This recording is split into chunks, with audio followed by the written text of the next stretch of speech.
It's my nerd world, and welcome to it, a Star Wars podcast.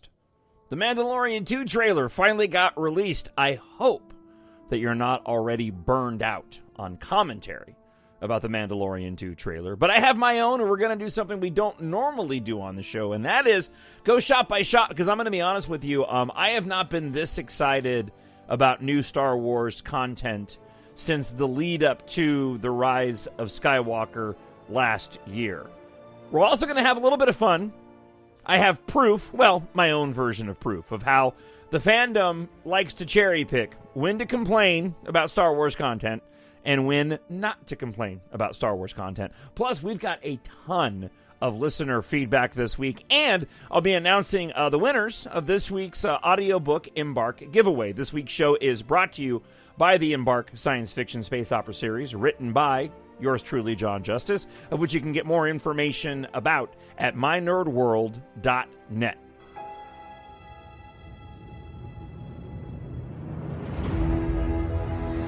Nothing will stand in our way. I find your lack of faith disturbing. I will finish what you started. Who are you? I'm no one. There are stories about what happened.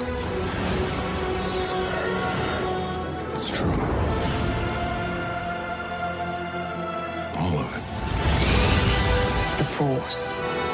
It's calling to you.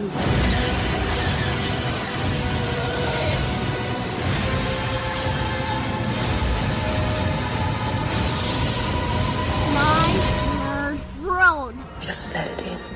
Yeah, it is. It's a Star Wars podcast, and I'm your host, Jon Justice, filled with vigor and energy for this week's show. I'm super excited, man.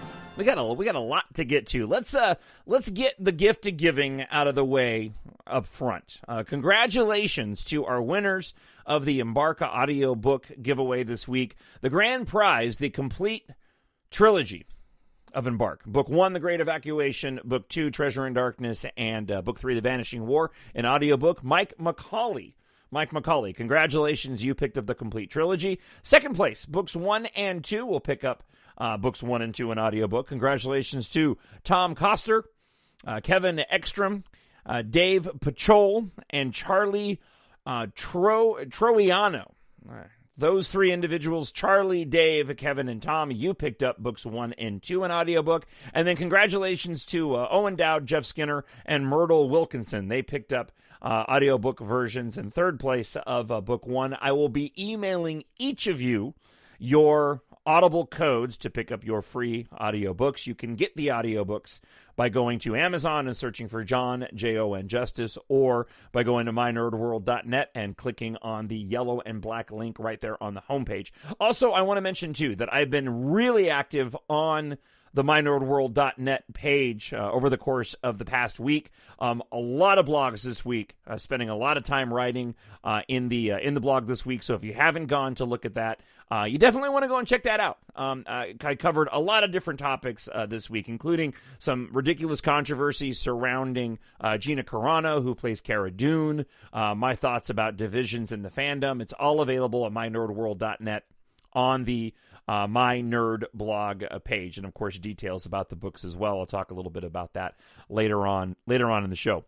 So before we dive into the Mandalorian Season 2 trailer, which I'm really excited about, way more than I was Season 1, for a number of different reasons, but there's some things that were clearly evident even beyond the storytelling and where Season 2 could be going, that has me just really excited about The Mandalorian in a way that I was not in that first season. So I'm going to go through the trailer shot by shot via this Slash Film article that does the same, and add my thoughts about what we see, a little bit of my speculation, and what I'm anticipating of this upcoming season that drops on October 30th. And then we'll be diving into a lot of listener feedback this week. Got a lot of emails this week that I'm looking forward to commenting on, sharing with you. Not going to be looking at the negative stuff like we did last week, even though some of those comments continue. No, we're going to focus just on your comments with regard to what we talked about on last week's show in listener feedback this week. You can always email talkshownerd@gmail.com. I want to start here, though, and this is actually in response to a couple of the listener feedback emails that we'll do later on. So I'll touch upon those emails as well, but I was watching some of The Mandalorian Season 1, and this was because I was hyped over The Mandalorian Season 2 trailer dropping, and I wanted to watch The Mandalorian. And something struck me when watching The Mandalorian Season 1, and specifically the last episode. And I'm not here to... what am I trying to accomplish in this little rant I'm going to go on? All I want to accomplish in this opening rant, before I get into the shot-by-shot sort of breakdown of the Season 2 trailer, all that I want to point out is that we talk a lot about the divisions in the fandom on the show, and I do try to keep it positive. I even started calling the show Positively Star Wars for a little while, and I ditched that after a couple of episodes just because I realized that I didn't really want to pigeonhole myself, and I didn't want someone who tuned into the show on a particular episode that might have heard me say something that may have not come off as positive. I didn't want it to be false advertising. So I just went back to this being the My Nerd World of Star Wars, a Star Wars podcast. But what I want to do in this opening monologue is basically demonstrate to you listening that as fans, we do cherry pick what we want to criticize based off of the particular piece of Star Wars content that we like. And I have some really good examples, in my opinion, of just that. We've seen a lot of criticism surrounding the sequel trilogy. And one point that I've tried to make over and over again is that you can poke holes in any piece of Star Wars content if you want to. Something that I tried to do in the first book, and when I wrote EMBARK, was I really tried to make a story that didn't have any holes in it. And even I didn't succeed in that. At the end of the day, I realized, and I won't talk about it now, but there's a major plot hole at the very end of... It doesn't have any impact on the larger story at all, but there is a plot hole that I created at the end of EMBARK Book 1, The Great Evacuation, that I didn't even realize until after I started writing Book 2, and I actually had to go and sort of course correct in Book 2 to make sure that there was a particular element that I explained away in Book 1. And I may have mentioned it on a previous podcast, but I'm not going to do it here. So, what in the world am I talking about? This is what I'm talking about. There's been inconsistencies in all the Star Wars films and things that just don't make sense. We hear about them when it comes to the sequel trilogy because so many people had their frustrations with those movies. We haven't heard about, and I have not at all personally heard about anything, any mention of what I'm about to share with you with regard to The Mandalorian. And I think that's because, for the most part, people really enjoyed universally The Mandalorian and decided they didn't want to poke any holes in it. But guess what? You can poke holes in The Mandalorian. All right, so John, what are you talking about? I got a couple of them for you. I love the final episode, Redemption of The Mandalorian. That's the one that Taika Waititi directed. It's my favorite episode of all of Season 1. And I love everything about that. And I'm not going to get into it again. I've talked about it in other shows. I love the humor in it. I love the action. But there are a lot of plot holes in that episode. So let's start off with the very beginning, okay? I'm going to act like a negative fanboy, okay? And, for example... And I should probably say this up front, so let me back up here real quick. Let me give you a couple of examples of what I'm talking about. I'm not talking necessarily about things that are plots, but more just story element points that don't make any sense. So these are all things that I don't care about. And I want to say that up front. These things do not bother me. They do not ruin the movies for me. I look past it. I do my own mental gymnastics to get past it. So in The Force Awakens, when Starkiller Base destroys the Republic in the Hosnian Prime system, there is a shot of Kylo Ren standing on his Star Destroyer bridge looking out at the lasers coming out of Starkiller Base. It was actually in the trailer. And then it blows up the Hosnian Prime system. Okay? Minutes later, we get a shot of Kylo Ren landing in his shuttle on Takodana. How in the Sam heck did he get here that fast? Doesn't make any sense. Okay, so there's one. Now again, I don't care. I'm just pointing it out. When you get into The Rise of Skywalker, there's a couple in there. The biggest one for me in The Rise of Skywalker is the Wayfinder and Kylo Ren's TIE Silencer. He's got a TIE Silencer at the beginning of the movie that he flies to Exegol after he gets the Wayfinder at the start of the film. You see him in a TIE Silencer in the scene where he squares off against Rey in the desert of Pisana. When Rey downs him, he crashes, there's an explosion, but he walks away. That TIE Silencer is kaput. Then he shows up in another TIE Silencer on Kijimi when he's looking for Rey. Okay? Then he shows up in, arguably, most likely, the same TIE Silencer on the Death Star 2 that Rey takes and then burns on Ahch-To that happened to have the Wayfinder in it. And I've mentioned this before. One quick shot of a Star Destroyer with multiple TIE Silencers remedies this problem.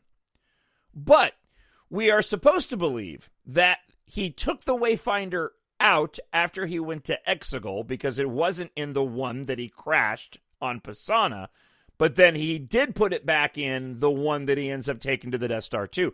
Not to mention the fact that he happened to find one TIE fighter on the Death Star 2 wreckage that he takes to Exegol that was still flyable, even though we saw TIE fighters in the wreckage of Death Star 2 that were completely destroyed. But after 30 years, he found one that still flew.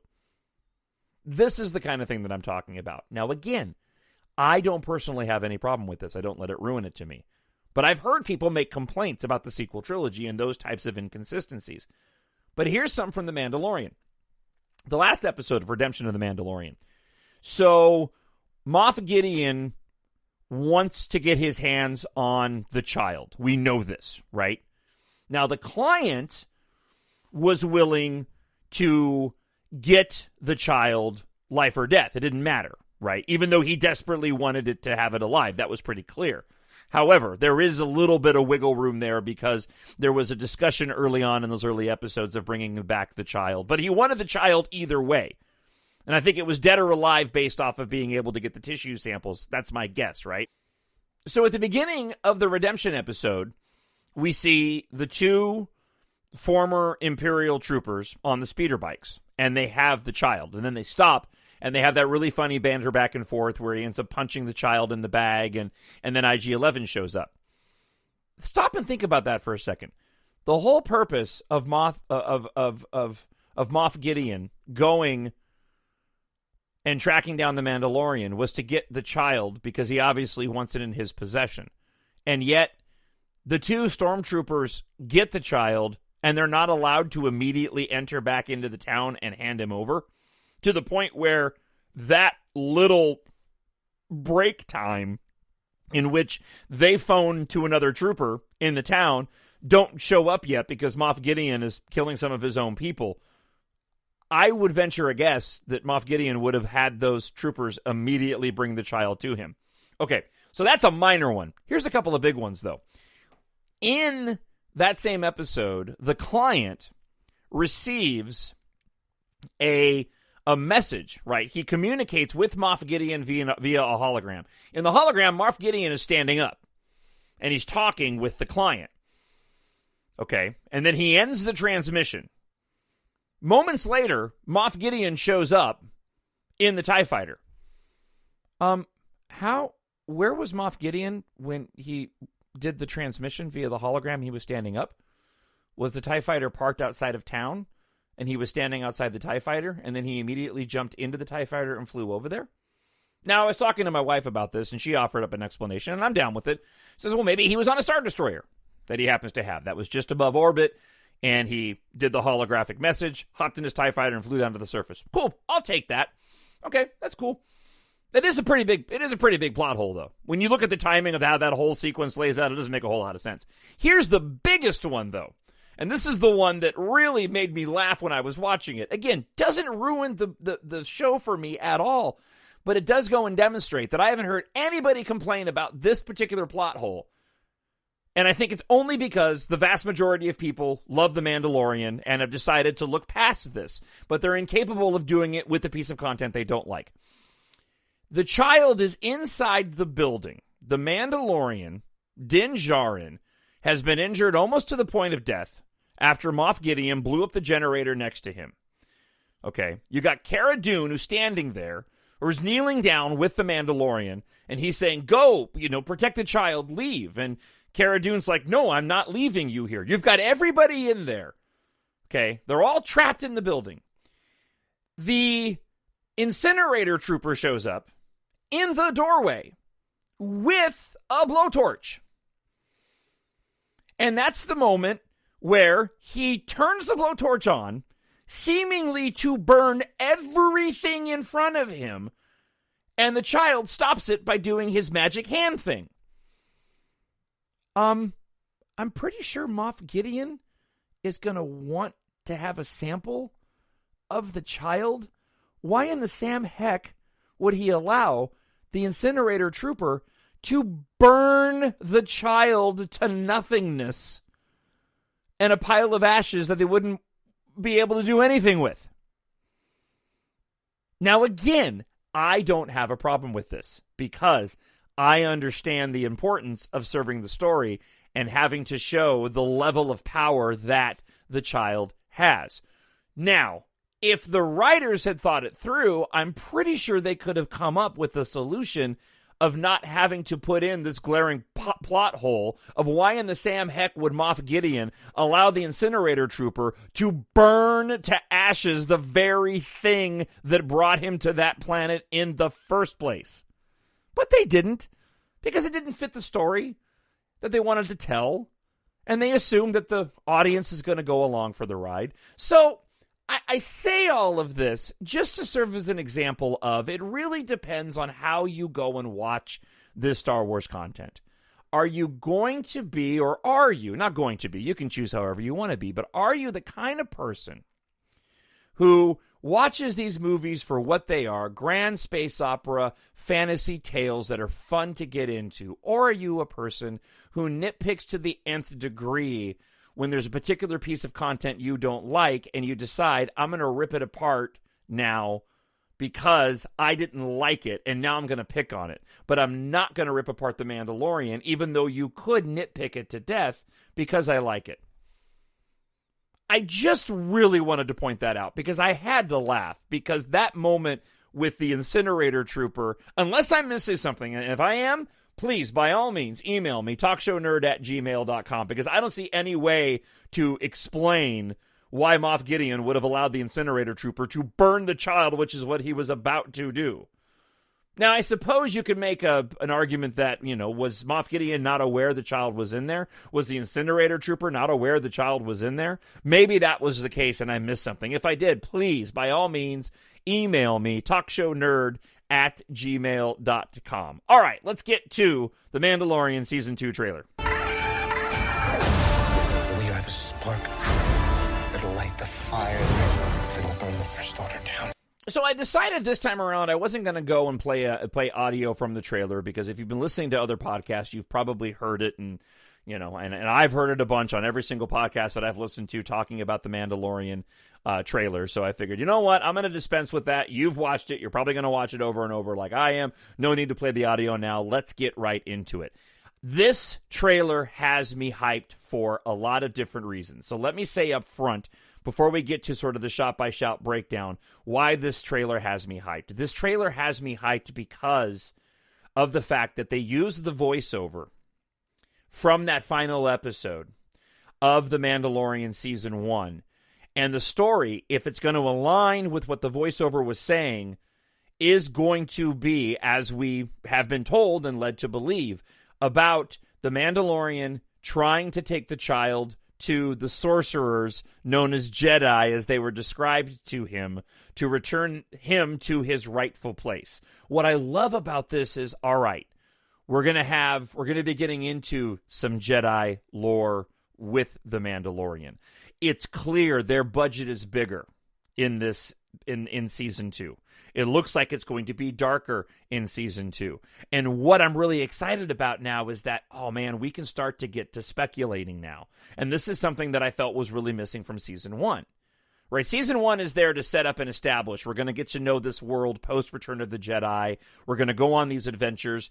From a technical standpoint, they're using the volume and this new technology that hasn't ever been used before. They spent a vast majority of their budget to build this technology. But now that season 1 has proven to be such a success, they've got more money to spend. They've already spent the money for the volume technology of using these giant LCD or LED, whatever screens that they're using. And now they can really go and use the money that they have to expand the world, bring in new characters, take us to new places, and get us further into the mythology.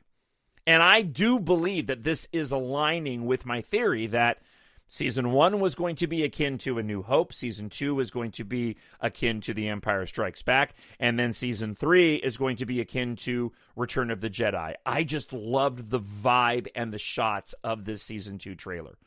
So we open up with a wrecked Razor Crest. And this was really fascinating to me, because we have the Razor Crest coming into frame with some really ominous music over a planet that doesn't look familiar, with a bluish-looking planet with off in the distance. And the Razor Crest is trashed to the point where the engines are smoking, the lights inside are flickering because the back cargo hatch is open. Now, I'll be getting into some of these shots because there's some things that aren't lining up. So I don't believe that everything is as we see. But the opening shot to me really sets the tone that, all right, the Mandalorian's going to be put through his paces. And watching Redemption, the final episode of season 1, and then sort of juxtaposing that with this trailer and the dialogue from The Mandalorian saying, wherever he goes, I go, in the season 2 trailer, I really love this idea that the Mandalorian and the child now are connected. In the first season, there's the question, right? Is he going to save the child? How connected is he getting to this bounty that he's retrieved? And we see him break him out after handing him over, and it's all a build up to the end where he actually gets his signet from the Mudhorn that these two are interconnected, and now his job is to get this child to somebody who can take care of him and get him to his rightful home, and we're bringing in these elements of the Jedi.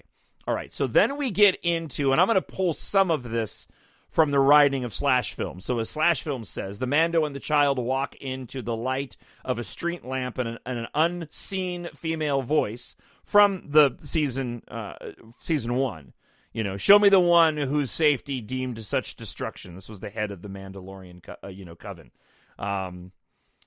If you, and then you go further into it, and she gets further into you must reunite it with its own kind. So you get the Mandalorian and the child walking into this planet that looked at first like Corellia. That was my first thought. Unless Corellia got incredibly graffitied, I doubt it's Corellia. But they are walking into, this city with a lot of graffiti. It looks very seedy, matches up quite a bit with the end of the trailer where we see the Gromorian guards that are fighting. Okay. I will say that the one shot that I thought, knowing how they're shooting it with the volume, was the one shot where you see the Mandalorian and the child going into the city and they're walking towards camera. That looked like, only because I know how they're filming it now, that looked like, okay, that was clearly shot in the volume. But be that as it may, if I hadn't known about the volume, I would have never thought that for a second. All right. We get the shot of the Mandalorian flying over Tatooine, we assume. Simply because there's a Tusken Raider on a bantha there, and we're getting a shot of a bantha that we haven't really seen up close since going back to A New Hope, right? The Slash Film article says this would again seem to further confirm that we're returning to Tatooine in the second season. Since Mando had to go there in the first season, a return would make sense, but for what purpose? The female voice answers Mando, which also serves as an answer to our own question. This you must determine on where the Mando is going to be bringing the child. Okay, now here's where things get a little wonky. Okay, there's a lot of speculation swirling around the snow planet being Ilum. For those that don't know, Ilum is where the Jedi would go to find their kyber crystals for their lightsabers. It was also the planet that was turned into Starkiller Base. This is another reason why I'm really excited about The Mandalorian, and I'll get into this in a little bit later on after I go through my commentary about the trailer. Okay, so you see the Razor Crest coming down onto this, whatever this snow planet is. There's a big crevice in the surface of the snow planet. Don't think it's Hoth. Some people have speculated that. Certainly is sort of the first default when you think snow planet, but we do have other snow planets within the Star Wars canon. Certainly Ilum is one of those. The Slash Film article even points to this. Another familiar environment. It's a chilly one. Hopefully it isn't Hoth, says Slash Film, because the galaxy would just feel too small if we returned to a planet from The Empire Strikes Back. However, it would be intriguing if this turned out to be the ice planet of Ilum in the Unknown Region, which is a planet rich with naturally forming kyber crystals, which the Jedi mined at one point, but it's also a planet that was turned into Starkiller Base, as I mentioned. Okay, now here's where things get weird, because then we get a shot of the Mandalorian and the child on the snow planet, and there's a ship in the background that's trashed. Okay, we assume this is the same snow planet that they're visiting, because you also see a shot later in the trailer of the Mandalorian with the child walking through what looks to be ice caverns that seem to match the crevice that we see in the shot where the Razor Crest is approaching the planet. Okay, so why is this wonky? This is why it gets wonky. It's because some people have questioned what that planet is in that shot of the Mandalorian walking up to the child. It's the Razor Crest. I'm looking at the shot right now. You can see the guns just to the right of the Mandalorian behind him. And then what gives it away is you can see the distinct paint job of the Razor Crest to the left of the Mandalorian. And that would match the wrecked Razor Crest that we see in the opening shot of the trailer. Okay, so why is this wonky? Well, this is wonky because we also get a shot in the trailer of the Razor Crest coming into a planet's atmosphere at a high rate of speed and burning up, much like we would see a space capsule returning from, a trip to the moon or the space shuttle, right, as we've seen a million times depicted in real life and in movies. When a ship is entering the atmosphere too fast, fire burns up around it until it gets into the atmosphere. So one could easily go and deduce, okay, the Razor Crest got trashed because it had to enter into an atmosphere too fast, and that's why it ends up looking that way, except for the fact that we have a shot of the Razor Crest approaching the surface of the ice planet, and the ship looks to be intact, and we have a shot of the Mandalorian and the child on an ice planet with the Razor Crest in the background, but it's trashed. So I'm a little bit confused here as what's going on.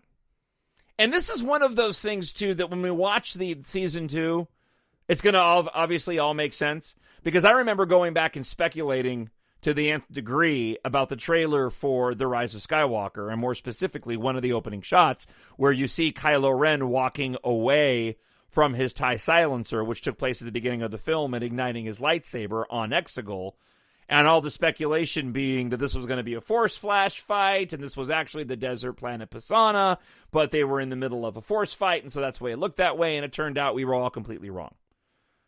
So, a lot of speculation about what that ice planet is, how the Razor Crest get wrecked. It's not lining up via the trailer because it doesn't make any sense. If we saw the Razor Crest approaching the planet, the ice planet and it was wrecked, then it would make sense. Okay, his ship got wrecked coming into the atmosphere of the ice planet and he crashes it. But that's not the case. So we'll have to wait until the season 2 drops. So I guess the biggest takeaway is a lot of people were speculating, what is that ship and that shot in the background? It's the Razor Crest trashed. We saw the Razor Crest trash at the beginning of the trailer. That's the first shot. And we see him entering into an atmosphere burning up, which would presumably be how it got trashed in the first place. But it doesn't really line up with the shots of the trailer. All right, let's move forward. We got boats, which is pretty cool, right? The armorer continues her dialogue, her voiceover in the trailer. Says the songs of eons past tell of battles between Mandalore the Great and an order of sorcerer called Jedi. Mandalore the Great was first mentioned in the first season finale of The Mandalorian, and his story is one that will likely come to light throughout the second season, according to Slash Film. Perhaps this is where the ties to the Clone Wars and the return of Ahsoka Tano, played by Rosario Dawson, will come into play. As the armorer mentions the Jedi, we see the Mando arriving at some boat docks, which appear to be controlled by the Quarren, the aliens that have been more commonly referred to as squid heads. They're from Mon Cala, the same planet as the Mon Calamari, like Admiral Akbar are from. This was highlighted in, it was in the Clone Wars, but it was also in the original Genndy Tartakovsky Clone Wars as well, and more specifically, seeing the Mon Cala and the Quarren being on the same planet. Is this a dock on Mon Cala, or is this an area that the Quarren have adopted on another planet? Okay. Now, among the crowd on the docks, we see a mysterious hooded woman. This is Sasha Banks, the well-known wrestler who we had been told before was going to be appearing in The Mandalorian. It's no coincidence that the Jedi are mentioned as we see this character. Now, could she be a Jedi, or is she just a representative of those who may secretly still be alive outside of Luke Skywalker and Leia Organa? Don't forget, The Mandalorian takes place after Return of the Jedi, a time when the Jedi themselves have largely come to be considered a myth. As the mysterious woman suddenly disappears into the crowd, Mando asks, "You expect me to search the galaxy and deliver this creature to a race of enemy sorcerers?" And the armorer responds, "This is the way." The way includes taking a boat from the docks above, where Mando and the child appear to be on a fishing vessel of some kind, and it's probably close to a Star Wars version of, as close of a Star Wars version of The Deadliest Catch that we'll get. Okay. A couple of comments on Sasha Banks. So, a lot of confusion when the trailer dropped that was Ahsoka Tano. It's obviously not. We know that we've been told that Rosario Dawson is supposed to be playing Ahsoka. We were also told that Ahsoka was supposed to be in this trailer, and then a new shot was being filmed to be put into the trailer, and that obviously wasn't true. So no points for those that like to pretend like they're leakers of stuff. There's also been speculation that Sasha Banks will be playing Sabine. Okay, I could see that. I think that she could definitely look like a Sabine. I know there's some individuals who seem to be frustrated over that idea, saying that the ethnicity of the cartoon version of Sabine was very clear, in which case Sasha Banks doesn't fit that bill. Look, it was never distinctly pointed out what ethnicity Sabine was supposed to be in the Rebels cartoon. We're talking Star Wars here, and those particular real-world ethnicities don't necessarily apply in the Star Wars world. If you're looking at just the straight-up looks of a character, live-action versus cartoon, Sasha Banks could definitely go and fit that bill. Apparently, there is also another character from some ancillary material that is within this particular time frame that people are referring to who Sasha Banks could be. So it could be somebody completely different that we haven't seen beyond the cartoons in live action, that we haven't really heard of before, apart from perhaps one of the novels. So still very much up in the air on who Sasha Banks is portraying. Could be Sabine, could be somebody brand new. It's a 50-50 shot. If we're going to go with Sabine and Ahsoka does show up in The Mandalorian Season 2, we're obviously going to have to get some answers as to what happened at the season finale of Rebels when Ahsoka and Sabine were supposed to be heading off to go find Ezra. Spoiler alert if you haven't watched Rebels. My apologies. You should. It's really good. And maybe that's what we'll end up getting a little bit later on. I'll talk a little bit more about that later on in the episode. All right. Next couple of shots might provide some insight into how Mando's ship becomes damaged. And again, we'll find out. It's hard to tell based off of what we're watching within these trailers. But you have the Razor Crest flying in the middle of two X-Wings. Mando looks out at them as the starships lock their S-foils in attack position. Now, you get another shot, which is one of a few of my favorite shots. The X-Wings remain in attack mode as they chase after the Razor Crest through some massive clouds. Again, we're hoping these clouds just happen to resemble the environment seen on Bespin near Cloud City in The Empire Strikes Back.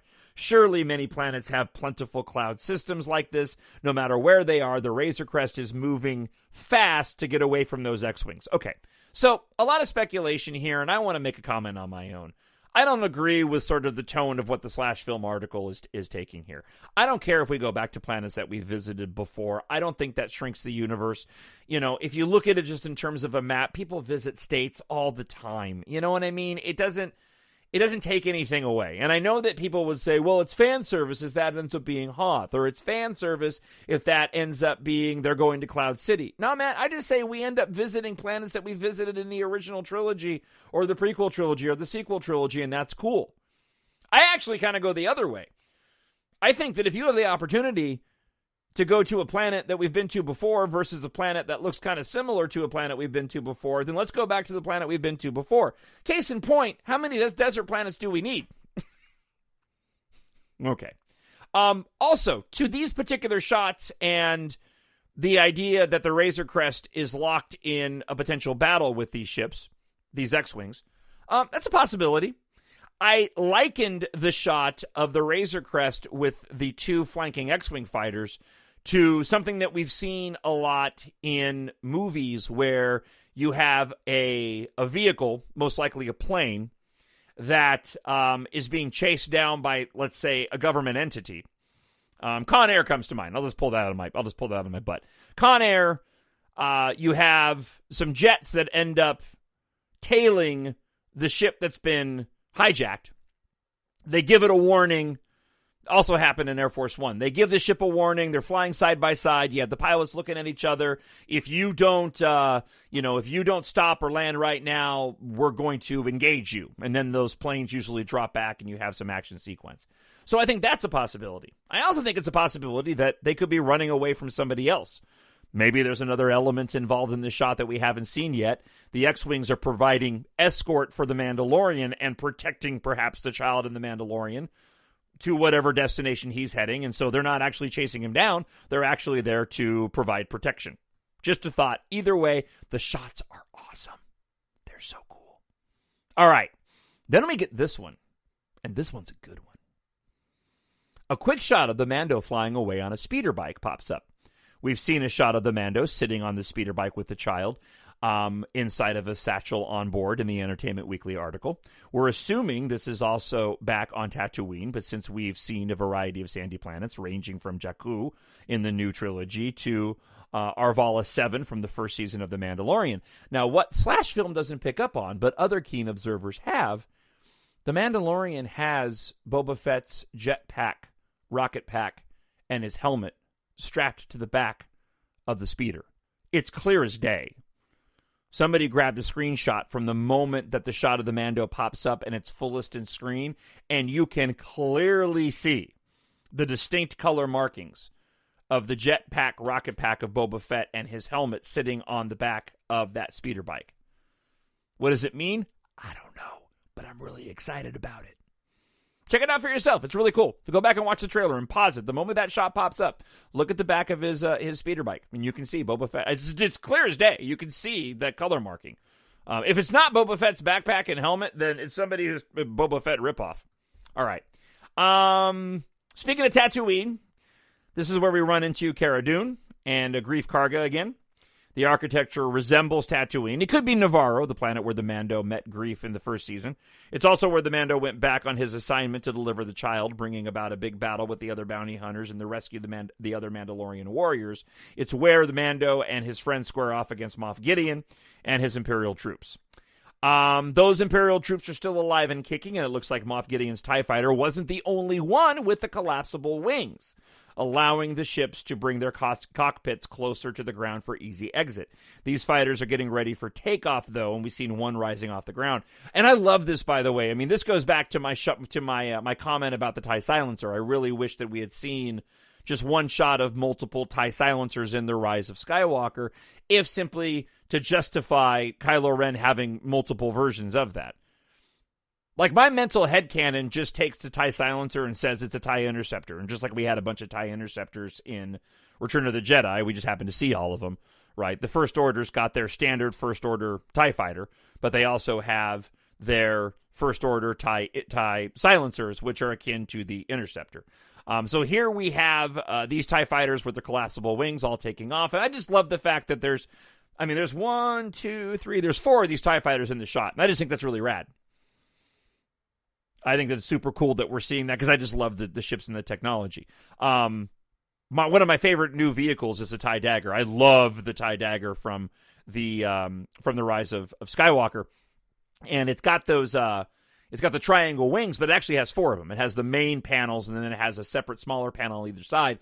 I envision those smaller panels actually pivoting down so that it can land on its wings. That's the kind of thing. So I just dig the fact that when we see how these TIE fighters are supposed to operate in terms of landing and taking off, I just think that's super cool. Next, we see some stormtroopers running down a nondescript hallways. Giancarlo Esposito previously teased that Moff Gideon being in a command of a larger ship. There's an alarm going off that we hear during this quick shot that would seem to indicate that it's likely we'll be encountering a Star Destroyer with these troopers on it. And I love that idea. I love the fact that the remnants of the Empire still have some of the equipment that they're using, even though they're no longer part of the collective Empire. Then we get this shot, which I just thought was incredible. We've got Scout Troopers back this season, reading from the Slash Film article. After losing the bounty that is the child to IG-11 in the first season finale, these Scout Troopers don't look like bumbling schmucks, according to the article, who were tasked with holding on to the child in the first season. They jump their speeder bikes off a cliff and have no problem landing them. What they're speeding towards, we don't know, but it's a safe bet it has something to do with the Mandalorian. And what's awesome about this is there's a shot that I just think is so cool.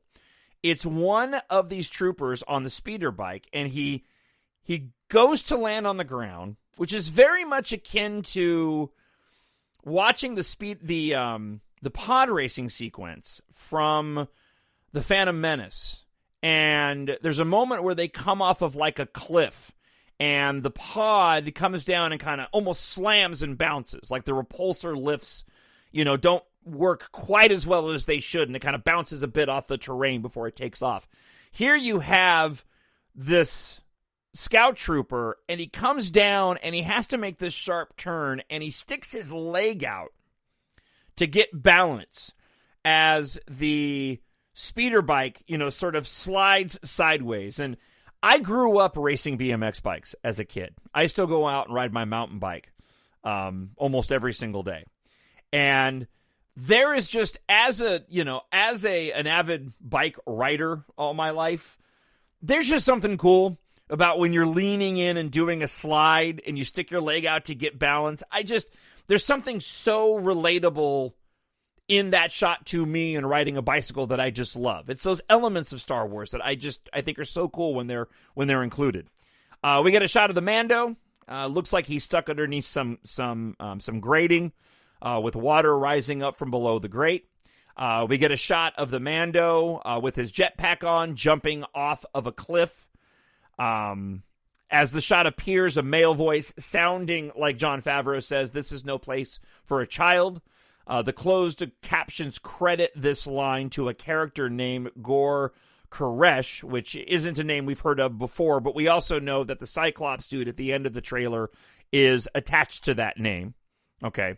And this looks to be a similar planet to where the troopers are jumping off of the cliff that I mentioned a moment ago.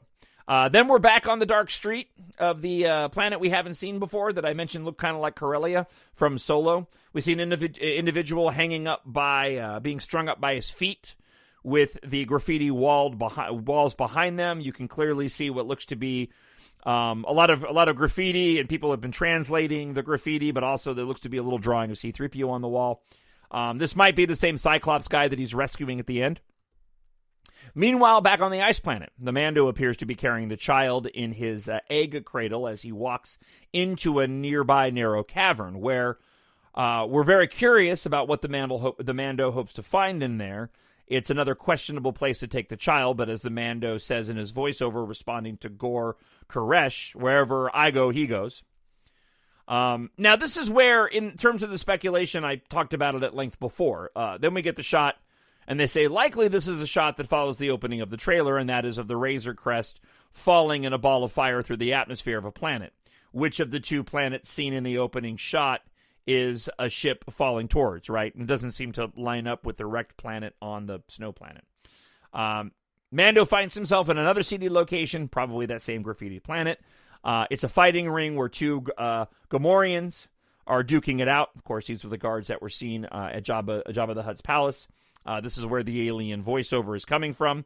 Finally, we see who Gor Koresh is. It would appear that he's some sort of Abyssian species, a cycloptic alien that was previously spotted in the Mos Eisley Cantina in A New Hope. The return of this species may have been the doing of Dave Filoni, who previously introduced a character named Jakar Bomani, an Abyssian who worked in the Jedi Temple as a munitions expert in the Clone Wars. Koresh responds to the Mando's voiceover by saying, "So I've heard." And Mando suddenly is drawn upon three thugs surrounding him. This is where you get that awesome shot at the end of the trailer, my favorite shot from the trailer, where you see the whistling bird weapon on Mando's gauntlet light up, and quickly and hilariously, the child closes his eggshell cradle to avoid getting hurt. There's a couple of different moments, this being one of them. There's a moment where you actually have a close-up on the child on the snow planet, and the Mandalorian's walking up behind him. And I got this vibe of the child actually leading the Mando somewhere, as opposed to the Mando leading the child somewhere. And again, this goes back to my excitement now that we've established these two are paired together until the Mandalorian can bring him to wherever he came from in the first place. And perhaps because of that, we're going to get more of the child leading the Mando rather than the Mando leading the child, and I like that. I think that's really cool. You kind of saw that develop more so in Season 1, where towards the end of Season 1, we got a lot more personality from the child and him definitely reaching out and wanting to be with Mando. And it seems as if that's going to progress even further as these two individuals develop a bigger bond. And this is where my excitement, again, begins to build, because it's forming now. And it really is a lot like what we got with the original trilogy, where you start off with this really amazing opening film of A New Hope, and then you get into The Empire Strikes Back, and suddenly the world opens up, and then we're all speculating. I did a lengthy monologue on a more recent podcast about how the fandom really adhered themselves to the Star Wars universe with that second film of The Empire Strikes Back, because that's the first one that we were anticipating seeing everything. When we saw A New Hope as kids for the first time, it was all brand new. But then we fall in love with this universe created by George Lucas, and now suddenly every other film that comes out after that and every other piece of material, we sit back with bated breath and wait to see what it is we're going to see because we're so excited for it. That's what we're getting now. In the darkness, we hear the scuffle of the Mando beating up anyone who tries to mess with him. We see at the end of the battle where he takes out what appears to be a Dothmorian. This is the same alien species that Darth Maul hails from, and they can be a very formidable opponent. But Mando has no trouble taking this one down with a projectile to his chest.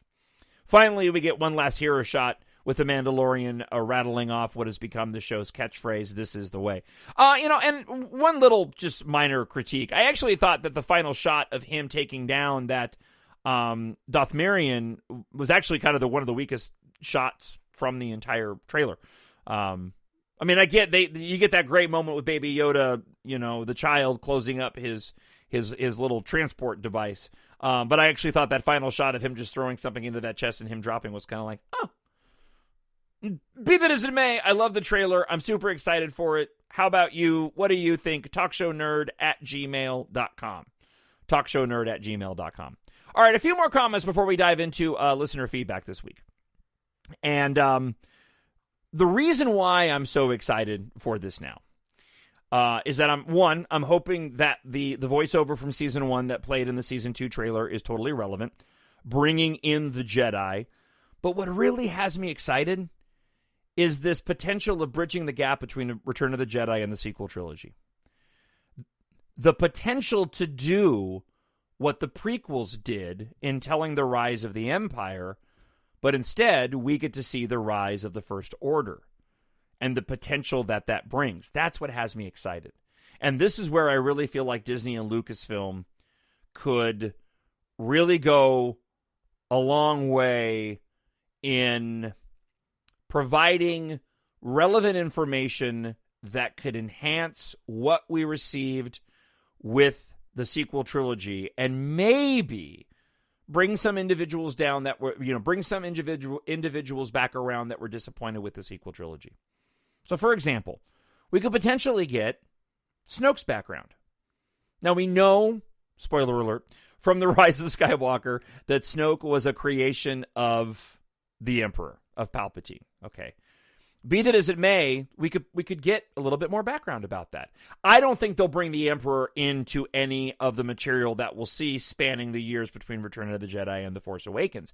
But with the knowledge and the canon that we have of the Sith Eternal, you could easily, at a minimum, get the background of the First Order, and thus with the knowledge of the Sith Eternal and Palpatine, it can enhance the sequel trilogy. Dave Filoni has said specifically that we will be getting into some of the origins of the First Order. I think it would be amazing if they did travel to Ilum.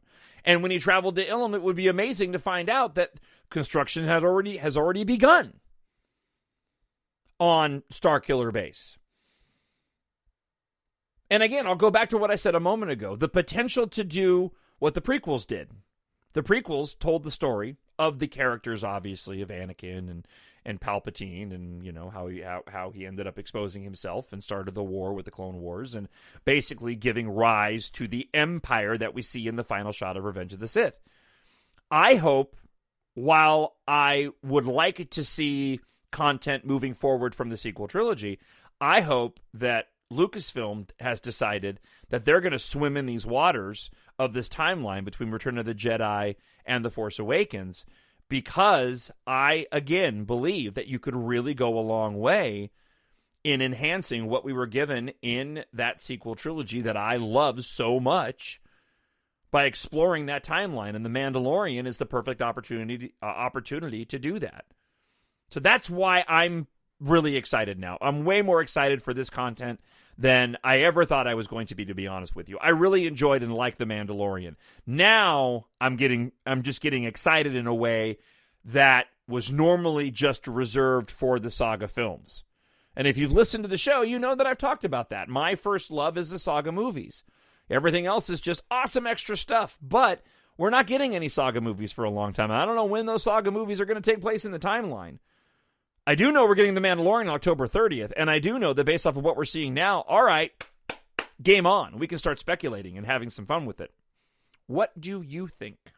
TalkShowNerd@gmail.com. Really curious to hear from you, and we'll share your emails and your comments, your witticisms, your criticisms, and your conjecture on next week's episode. But for now, we got to get to the stuff that you wrote me over the past week. I need someone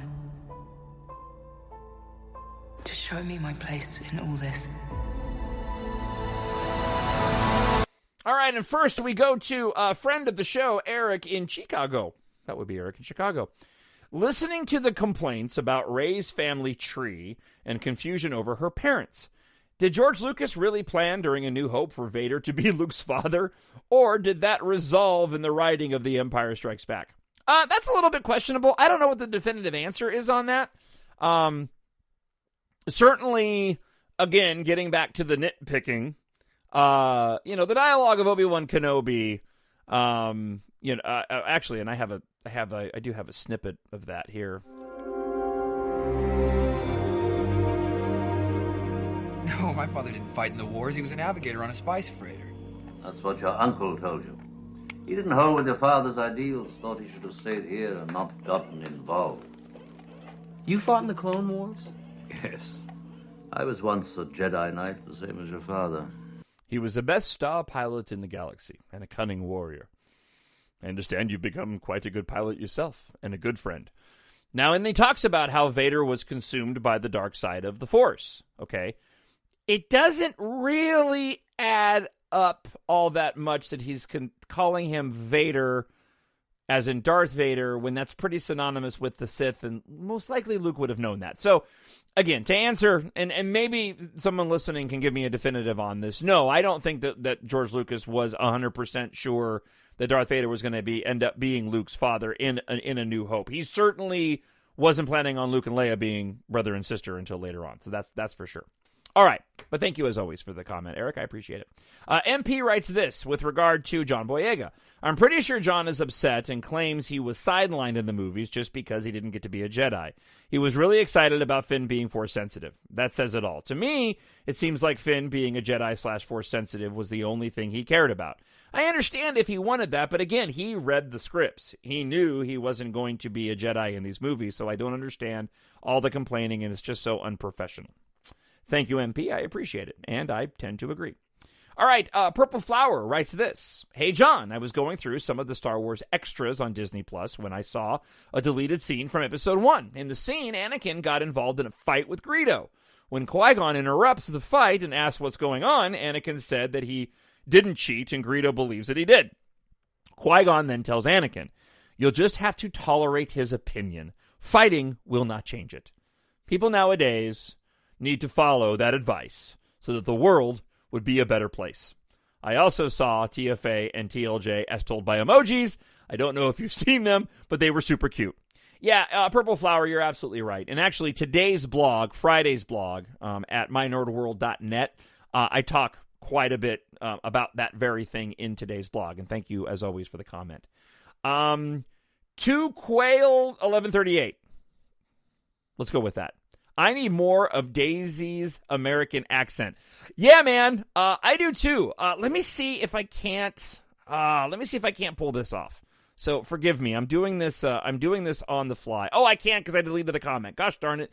So in the Josh Gad interview, when Daisy is describing walking out of The Rise of Skywalker and the friends that she is with, and the questions that they're asking, it cracked me up as. This commenter said, she does an American accent of her friends, and it's so funny. Yeah, so I'm with you. I want more of that as well. Ethnic Sugar, responding to a comment that she left on last week's episode, says this. Thanks for the shout-out, John. I really appreciate it. Thank you for writing me. Now, while I understand your sentiments, I have to disagree. I think people are allowed to be frustrated over 40-plus years of the saga that wasn't properly handled when rebooted. When George Lucas created Star Wars, he was allowed to make changes. You can't take 40 years of lore and just create as you go. They had a blueprint. They had scripts. The reality is the executives thought that they could do better and threw them to the side. Not saying that there aren't people who do feel like they have ownership over it and are upset because it didn't go exactly the way that they would have wanted it to go. But at least to make something, but at least make things make a bit more sense, especially with The Rise of Skywalker. Okay. I appreciate your comment, Sugar, so let me respond this way. This is where the subjectivity of art comes into play. I'm not using it as an excuse. I'm using it as an explanation. Art is subjective. So what do I mean by this? Well, first off, the blueprint and scripts. You're referring to what George Lucas had for episode 7, 8, and 9. We don't know that specifically. He had treatments for 7, 8, and 9. But at no point were we ever told that he had full scripts. He may have had a blueprint, perhaps. Okay. You can call a blueprint treatments. A general idea. The reality is the executives thought that they could do better. I don't disagree with you there. And they threw them to the side. I don't disagree with you there.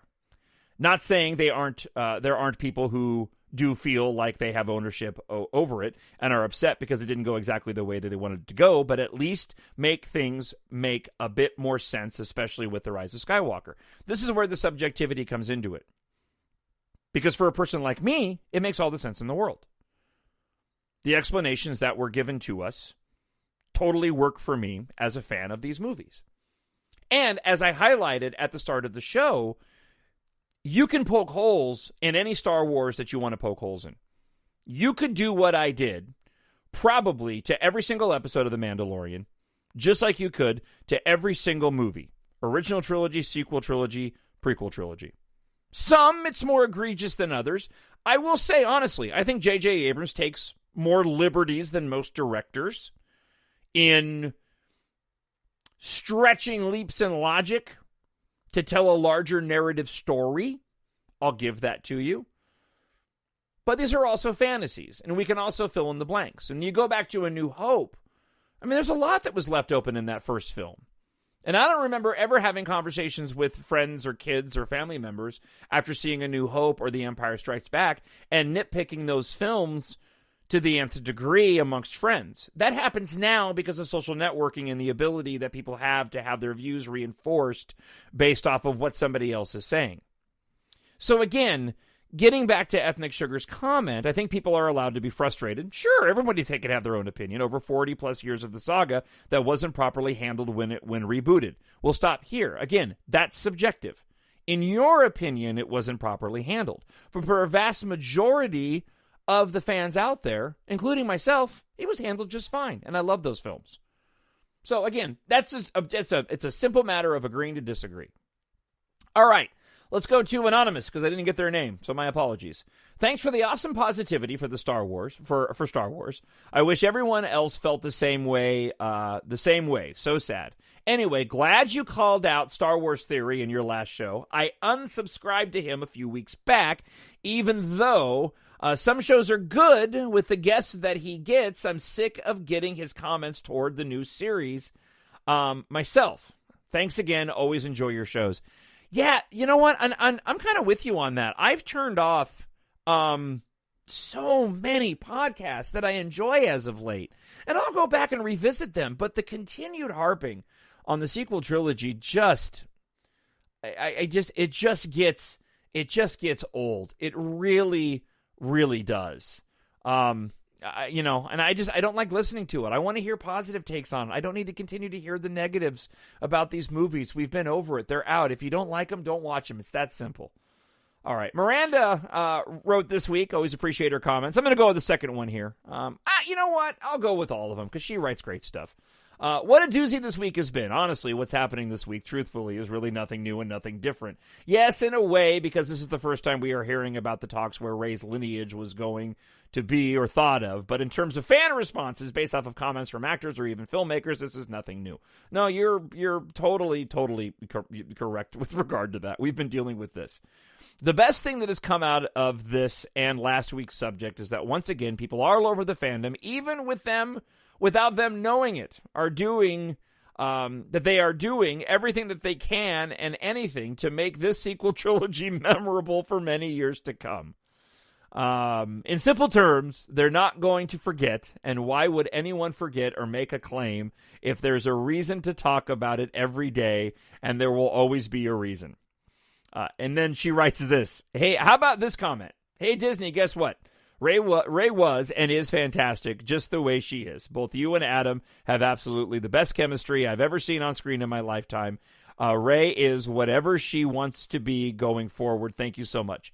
And the nice thing is, I didn't see, and again, I talked about it last week, I didn't see Daisy Ridley complaining about that. She was just commenting, yeah, man, this is how that works.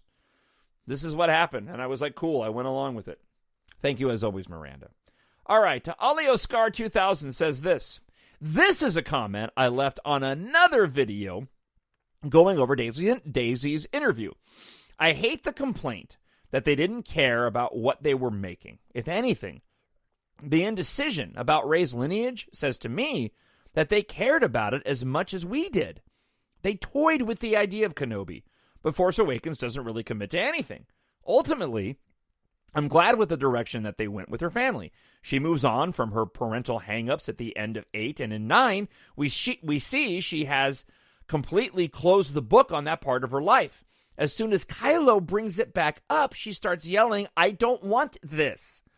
Let's look at the family possibilities for a moment. Kenobi means that she's related to one of the greatest Jedi of all time. Dream come true for her, so that's a no because there's no intrigue. Difficult to write a compelling story, I think. Skywalker/Solo means that she's related to crazy, awesome heroes. True dream come true.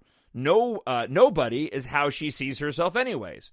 The hang-up for her is whether her parents loved her or not.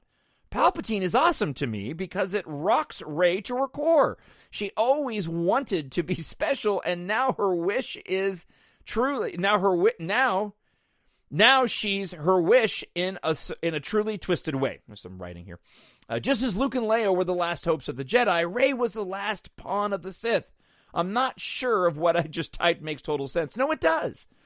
And Kylo Ren says that, you know, I am the son of the princess. You're the daughter of the emperor. Right? Hopefully it gets my point across. It did. I'm not sure. Let's see. What annoys me most is the people who are hell-bent on tearing these movies down. As fans, we don't have to like everything, but we should at least focus on the positives rather than the negatives. Quick hot take on the sequel trilogy flows as well as the Dark Knight trilogy. 3 individual stories with returning character arcs. Yep, I agree. Thank you very much for that. I appreciate it.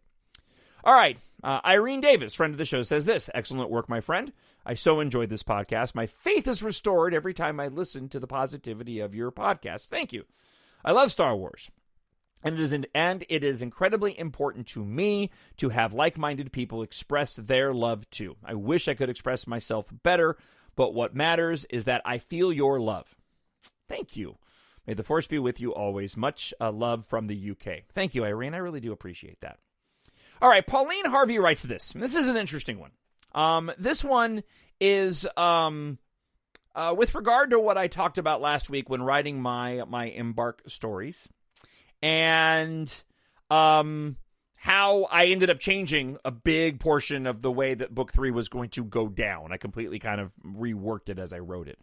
And Pauline writes this. I have a question for you. Whichever changes you made to your book, did it make sense? Yes. Did you retcon some of your second book? No. I've been listening to your podcast for some time after The Rise of Skywalker. I've been listening to your podcast for some time, but after The Rise of Skywalker, I stopped until today. I was too heartbroken. I know that you are a very positive person, and I have seen some of those very negative videos, and it does not help. But I still think to myself, you absolutely have no issues with The Rise of Skywalker. Even though I love The Last Jedi, still see issues with this movie. Well, look, and as I mentioned, and this kind of goes back to the rant and the monologue that I gave about nitpicking the movies. As I mentioned, I laid out problems that I have with The Rise of Skywalker. They're more continuity errors than they are story and plot elements. I don't have any issues with the story and plot elements of The Rise of Skywalker.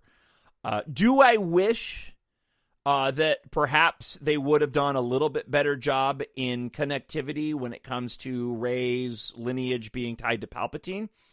Sure. I think if you asked me if you could make a change, what would you make? I would probably change Kylo Ren's dialogue about her parents being dead in a pauper's grave on Jakku, selling her off for drinking money.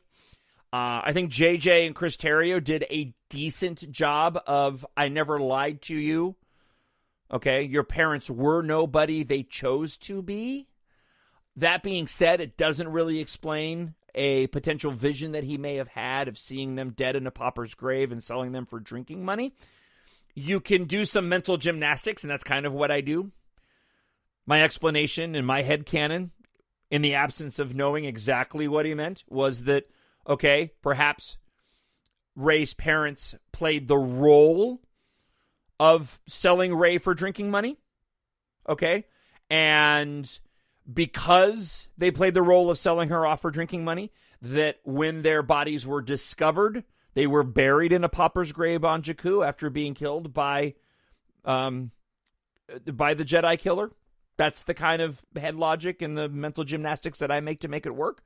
But yeah, I would have liked to have seen that. Does it ruin the movie for me? Absolutely not. At the moment, The Rise of Skywalker is my favorite Star Wars film.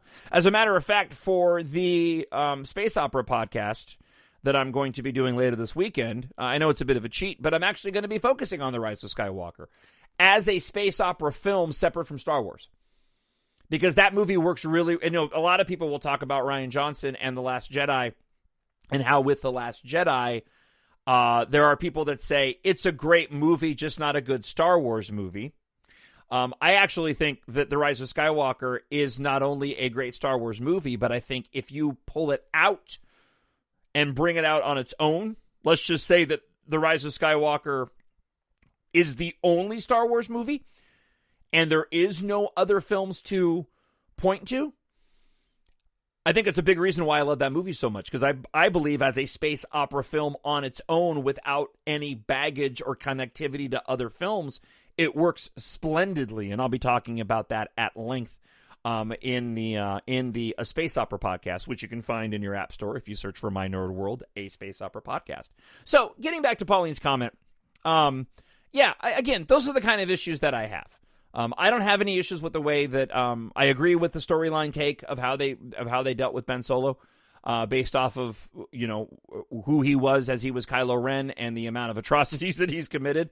It made a lot of sense to me that he would end up sacrificing himself for Rey. We get that amazing, wonderful kiss at the end of that film between Rey and a redeemed Ben Solo, and then he passes on into the Force. All right, I got a few more here. And we'll talk to friend of the show. Have not heard from her in a while. So glad that she wrote in. Severin. It makes me really sad. She says this. I love being back on your Star Wars podcasting boat. I fell off for a while due to some crazy stuff going on. She's pregnant, and I hope that's going well. I'm assuming you're okay with me mentioning that, Severin, because I know that you've been posting about it on your Instagram page. So, mostly good stuff this summer. Glad to be back. By the way, Severin, I want to know what you thought of The Vanishing War. I never got a comment from you. Unless you didn't like it, I don't want to hear it. I'm assuming you did, right?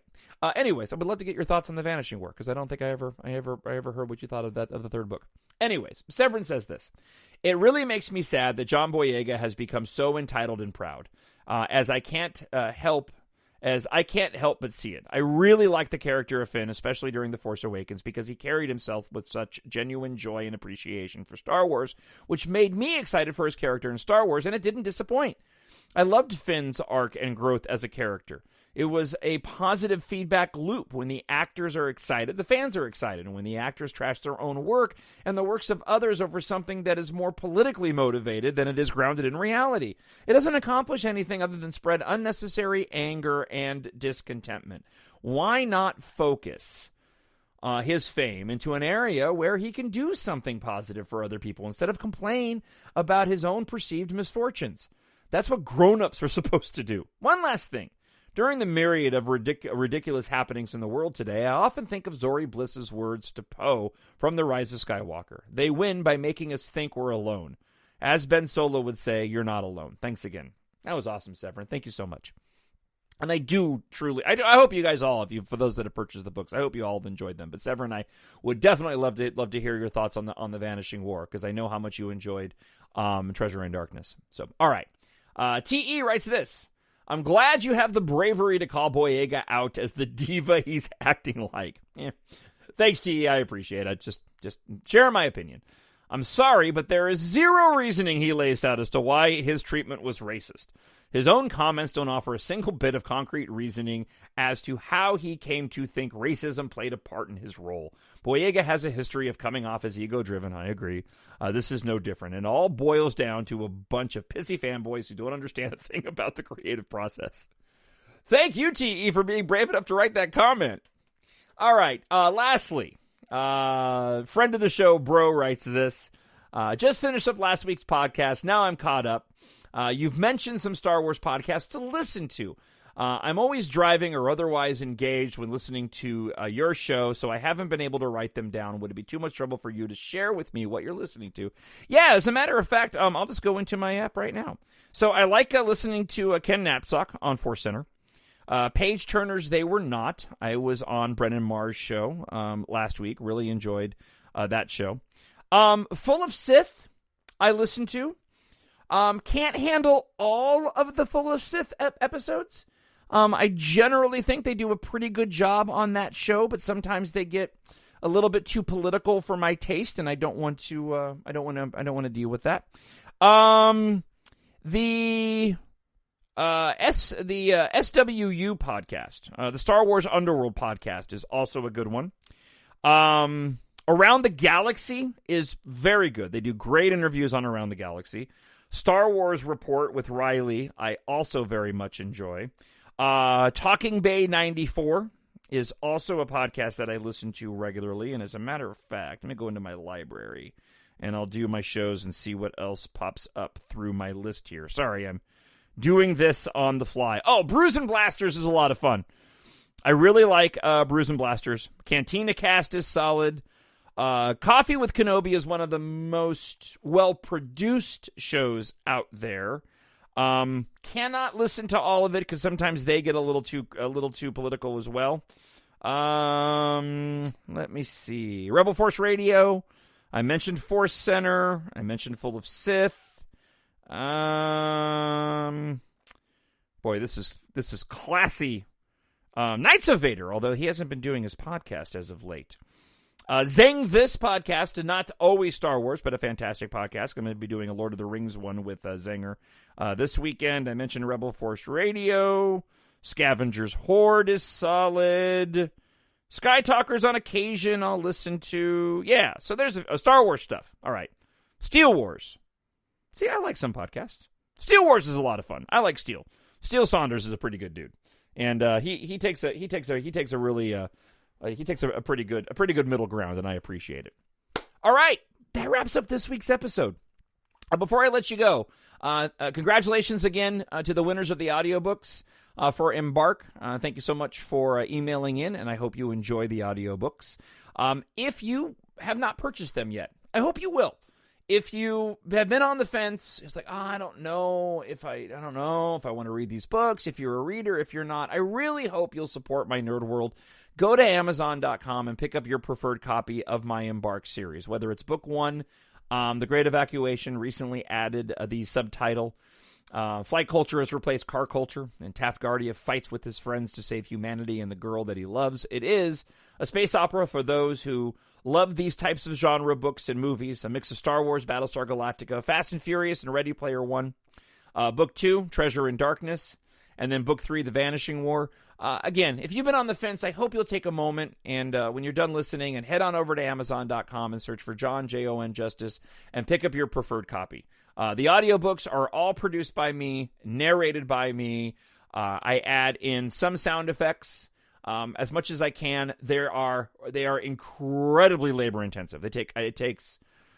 Each one is 10 hours plus long, and it takes a good hour and a half to 2 hours per chapter to produce those. So if you want to support what I'm doing here on my Nerd World, again, I hope you'll go to Amazon.com, search for Jon, Jon Justice, and pick up the ebooks are available for $4.99, paperbacks from $13.99 and under, and then the audiobook prices vary.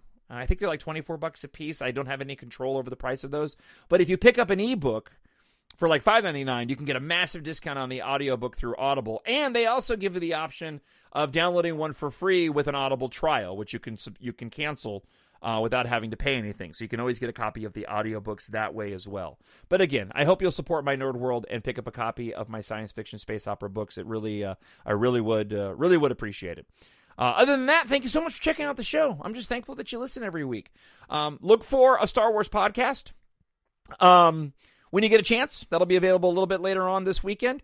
And we'll be back again next week with whatever topic I come up with and your listener feedback, TalkShowNerd@gmail.com. So, with that being said, have yourself a fantastic week, and we'll talk to you again next week. Bye.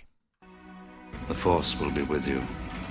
Always. My nerd road.